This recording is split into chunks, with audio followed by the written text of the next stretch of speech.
Hola, bienvenido a mi tiempo, el tiempo conmigo. Hoy es domingo 24 de mayo y está lloviendo copiosamente en la ciudad. Una lluvia que se esperaba con ansias desde el 1 de mayo, ya que este es el tiempo de la primavera, casi coqueteando con el verano, donde los árboles vuelven y se llenan después del invierno y vienen con ese verdor y con esa esperanza, como es la vida de una persona. Hoy, domingo 24 de mayo, gran parte del mundo evangélico cristiano protestante está envuelto en gratitud por la experiencia de conversión del reverendo John Wesley, que llegó a ser líder del movimiento que fue conocido después como metodista, al que su hermano Charles lo invitó. Y después de la experiencia que él tuvo, no solamente donde se marca su ministerio, fuera de las paredes del templo, aunque hubo muchas situaciones que ayudaron a que eso pudiera ser, y a pesar del amor que siempre él tuvo por la iglesia episcopal anglicana, que nunca se apartó de ella, Dios lo usó poderosamente para que no solamente se quedara en Europa el movimiento, sino también que llegara a las colonias. Y reconociendo ese día en que él da testimonio de que su vida se transformó por una invitación que le hicieron a la calle Aldersgate en Londres, él habla de cómo su corazón ardió escuchando una introducción que había escrito Martín Lutero a la carta que había escrito el apóstol Pablo a la iglesia en Roma, donde él sintió que sus pecados fueron perdonados y donde él también sintió que tenía la seguridad de la salvación. Y cabe destacar que dentro de esa experiencia de conversión, a pesar de haber nacido en un hogar cristiano, su papá ser ministro, su mamá ser una mujer llena del Espíritu de Dios, su abuelo ser pastor ordenado también, y él haber llegado a pasar todos los procesos, igual que su hermano Charles, para llegar a ser un ministro ordenado entre la iglesia episcopal anglicana. Cuando él es transformado por el Señor esa noche, a la que atendió esa invitación a regañadientes, el Señor estaba esperando para atraparlo. El ministerio llegó hasta nuestros días, como sucedió cuando fue el cumplimiento del derramamiento del Espíritu Santo en los creyentes en Jerusalén después de Jesús resucitar y volver al Padre. Y cabe destacar que las lecturas bíblicas que hoy la tenemos en el capítulo 11 del libro de Números del Antiguo Testamento, tenemos a la primera carta de Corintios en el Nuevo Testamento, en el Salterio tenemos el Salmo 104, y en el Evangelio lo tenemos en el capítulo 7 del Evangelio de Juan. Quiero recordarles que esa experiencia del derramamiento del Espíritu Santo en Jerusalén no fue lo único. No es lo único que pasó, porque Dios fue trabajando desde el Antiguo Testamento. Y en el libro de Números, en el capítulo 11, habla muy claro de cómo el Señor le dijo a Moisés que se presentara delante de él con 70 ancianos escogidos, y cómo Dios se manifestó en ellos y cómo ellos comenzaron a profetizar.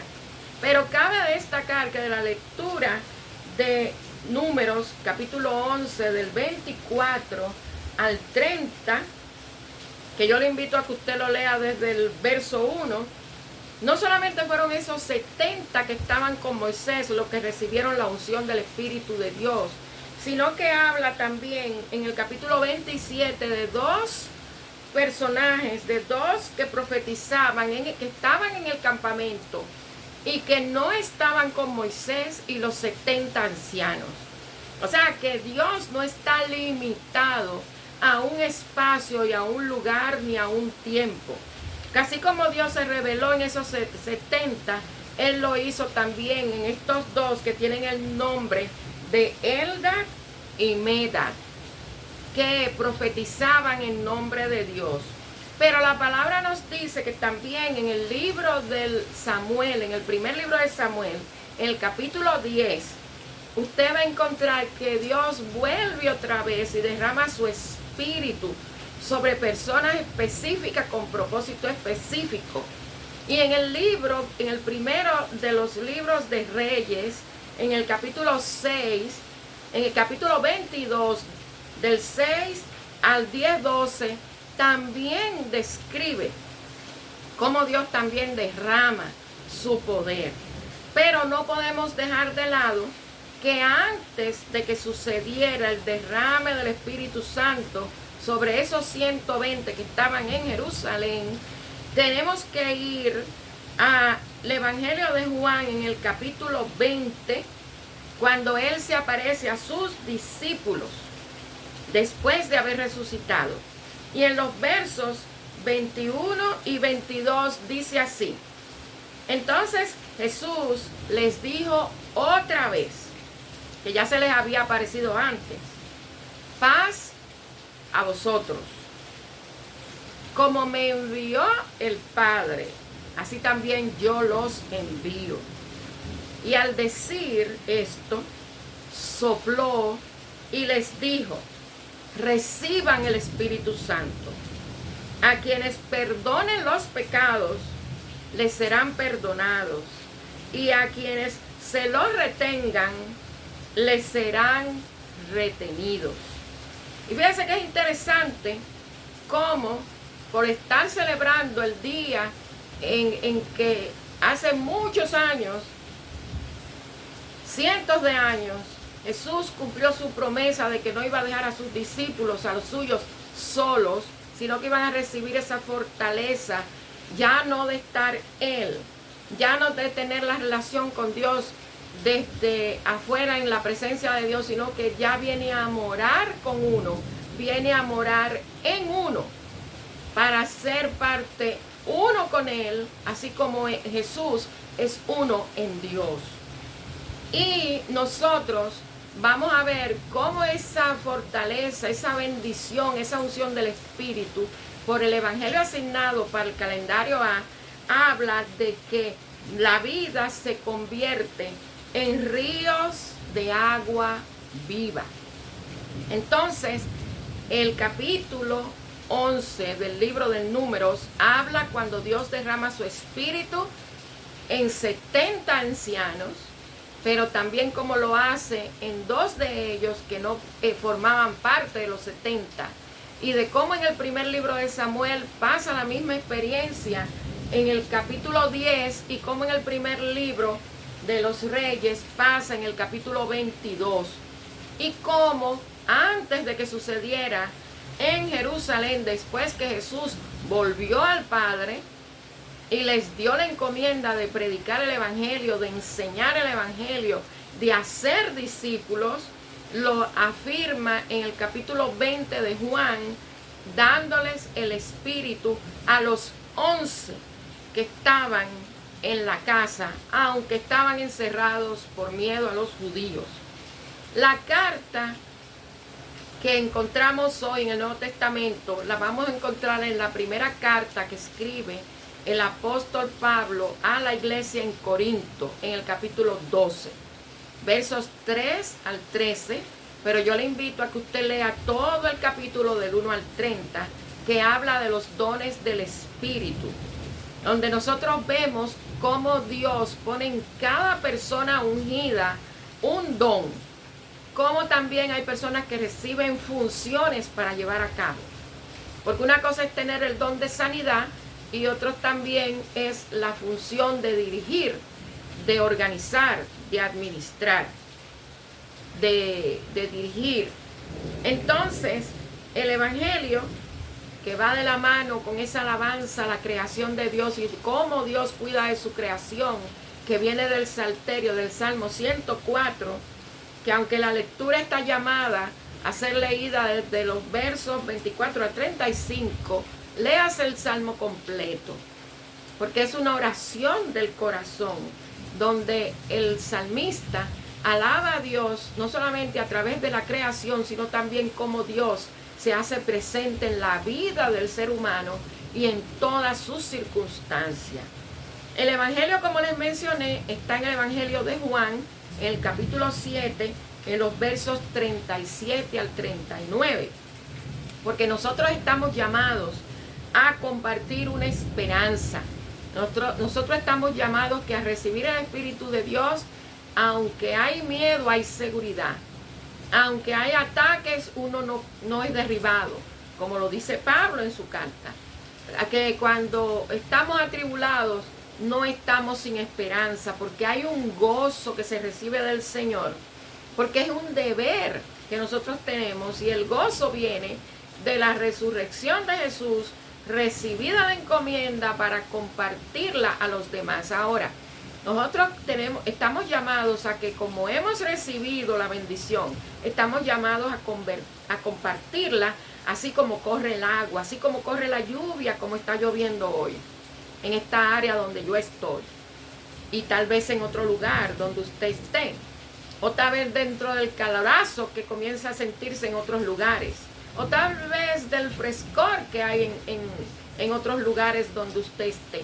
Pero que nosotros estamos llamados a fluir como esa fuente que salta para vida eterna, porque nosotros estamos llamados a predicar para que la gente se convierta, y nosotros estamos llamados a denunciar el pecado, porque si usted no confronta a la persona al pecado, si usted no le dice por qué Dios forma a su pueblo para que la salvación venga del pueblo de Israel, de la tribu de Judá, Él haciéndose como uno de nosotros en Jesús para dar su vida, para rescatar al pecador.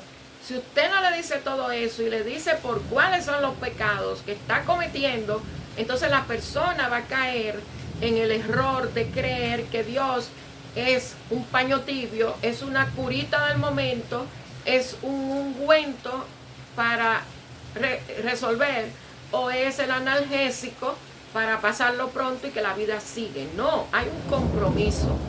Y el compromiso es que al predicar para salvación, para arrepentimiento, usted debe denunciar el pecado para que esa persona pueda recapacitar y pueda venir conscientemente a los pies de Cristo con una decisión genuina de dejar que el Señor Jesús entre en su mente, en su alma, en su corazón, en su voluntad, el quebrantamiento.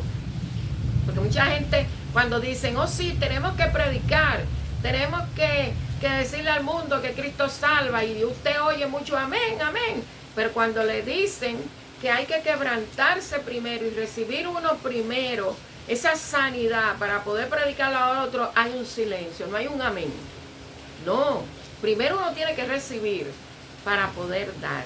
Y la intelectualidad no salva, como tampoco salva que su papá sea un pastor, o que su mamá sea una mujer de Dios, o que la familia haya nacido y criado y permanezca en la iglesia y se haya muerto participando en toda la vida de la iglesia, o que usted haya nacido en la iglesia y crea que se va a morir en la iglesia. No, usted tiene que arrepentirse de pecado primero para poder recibir y para poder dar. Porque la unción del Espíritu viene, claro, Dios se la da a quien Él quiere, porque Él sabe quién es cada uno, porque Él conoce los pensamientos, los discierne y conoce el corazón. A veces hay personas levantando el dedo, pero usted no sabe la condición que esa persona está espiritualmente y cómo Dios la ve. Ahora, si esa persona tiene comportamientos definidos en el pecado, usted tiene que orar y tiene que predicarle. Y Dios le ha dado la encomienda para que lo haga.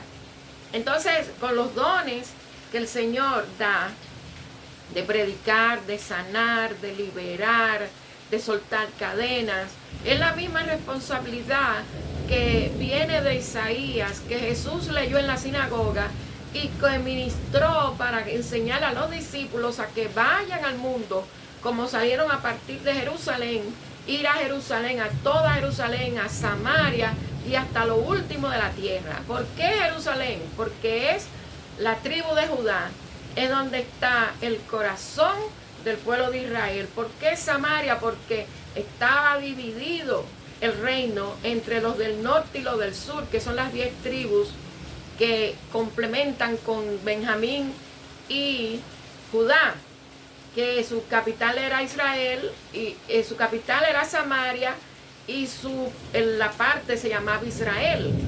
Entonces, primero en Jerusalén, después Samaria y hasta lo último de la tierra.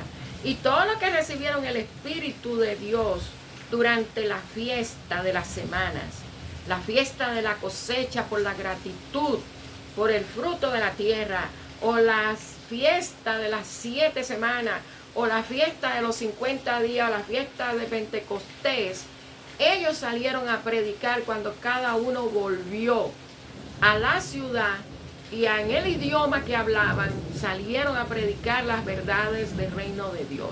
Así que yo espero que así como John Wesley, a pesar de haber nacido en la iglesia, ser nieto e hijo de pastores, de una mamá devota, de una mamá de testimonio, que enseñó a sus hijos a leer y escribir con la palabra de Dios, así como él recibió ese ardor y tuvo la seguridad de la salvación y del perdón, que así como John Wesley fue usado por Dios para ministrar fuera del templo, y muchos pudieran llegar a los pies de Cristo, incluyendo las colonias en el norte de América, que también tu vida hoy sea como dice el Evangelio en el capítulo 7 de Juan, en los versos del 37 al 39, y que esa sea tu invitación para que haya de verdad un derramamiento del Espíritu, porque una vida hoy recibió la salvación. Dice, en el último y gran día de la fiesta, que era la fiesta de las enramadas, Jesús se puso en pie y alzó la voz diciendo, si alguien tiene sed, venga a mí y beba. El que cree en mí, como dice la Escritura, de su interior brotarán ríos de agua viva. Esto dijo del Espíritu que habían de recibir los que creyeran en él, pues aún no había venido el Espíritu Santo, porque Jesús no había sido glorificado.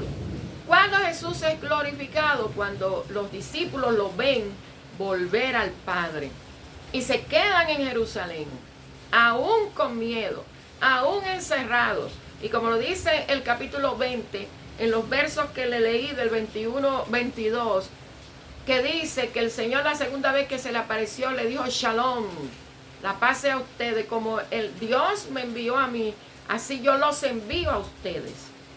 Reciban el Espíritu Santo. Y fíjense cómo dice, a quienes ustedes perdonen los pecados, les serán perdonados, y a quienes ustedes no se lo perdonen, no les serán perdonados. Y el apóstol Pablo, en la primera carta a los Corintios, el capítulo 12, habla de los dones, en las maneras que Dios trabaja en el mundo a través de los suyos. Unos profetizando, otro hablando en idiomas celestiales, otro interpretando esos idiomas, otro enseñando, otro organizando, otro administrando, pero todos con el mismo sentir, porque es un solo Dios, como dice Pablo, le enseña a la iglesia en Éfeso. Es solamente un solo Señor, es solamente una sola fe, es solamente un solo Espíritu, es solamente un Salvador. Y acuérdense lo que dice Jesús en el Evangelio, que Él es el camino, la verdad y la vida, en el mismo Evangelio de Juan. Y que nadie va al Padre si no es a través de Él. Así que fíjese, nosotros estamos llamados a ser la voz profética hoy, la iglesia. Y aunque usted tenga miedo, olvídese que el Señor Jesús dice, abre tu boca que yo pondré palabra en ti para que tú prediques lo que debes decir. No se ponga a estar preparando sermón. No se ponga a estar preparando, a estar imprimiendo lo que le pone una aplicación o una inteligencia artificial que hasta escriben los sermones completos. No, deje que el Espíritu de Dios, si es que usted nació de nuevo, si es que usted ha sido ungido con el Espíritu de Dios, porque se le derramó, si es que usted ha recibido un don, una función de Dios, usted tiene que dejar que Dios trabaje a través de usted para que el Señor transforme la vida de otro. Pero acuérdense que nosotros somos esa voz profética, somos los centinelas que estamos llamados a anunciar el Evangelio, pero también a poner la alerta para que cuando pase nadie pueda decir que no lo sabía. Esa es la tarea de la iglesia, predicar. Esta mañana la prédica fue una iglesia encerrada, una iglesia dirigida por el Espíritu. Y aunque el pastor que predicó no completó los versos del Evangelio de Juan, que en el capítulo 20, los versos 21 y 22, él habló de los discípulos, de los 11 que estaban encerrados por miedo a los judíos. Pero no llegó a la parte que es la principal, cuando la segunda vez Jesús se le aparece y sopla sobre ellos el Espíritu Santo. O sea que los discípulos lo recibieron primero que los 120, cuando todo el mundo lo vio. Y por eso es que Pedro tiene la capacidad de comenzar a predicarle a todos aquellos que estaban viendo lo que estaban pasando, porque los oían hablar en otros idiomas, en los idiomas que ellos hablaban. Y esos no son de tal sitio, y aquellos no vienen del otro, pero todos los oímos hablar en los idiomas que conocemos. Están borrachos porque está pasando algo, están borrachos. ¿Y qué le dice Pedro? No, ellos no están borrachos. Y comienza a predicarles hasta que algunos de ellos comienzan a decir qué hay que hacer para tener la salvación. Y a Pedro les indica lo que tienen que hacer. Y eso es lo que nos toca a nosotros.